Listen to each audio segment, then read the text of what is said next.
ضلع مانسہرہ سے supreme court of Pakistan کے چیف جسٹس نے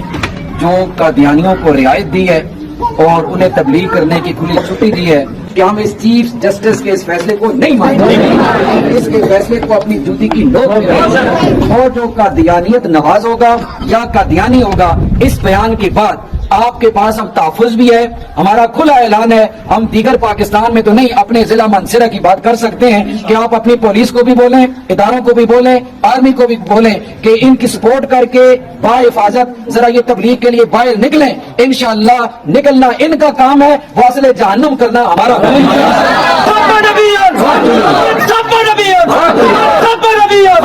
یہ کافری نہیں بلکہ یہ مرتد ہے اور یہ واجب القتل ہے۔ ایسا شخص اگر ضلع مانسہرہ میں ہمیں نظر آیا تو ڈنکے کی چوٹ پہ انتظامیہ کو بھی کہہ رہے ہیں اور آپ کو بھی خبر دے رہے ہیں کہ اس کو واصل جہنم کرنا ہمارا کام ہے۔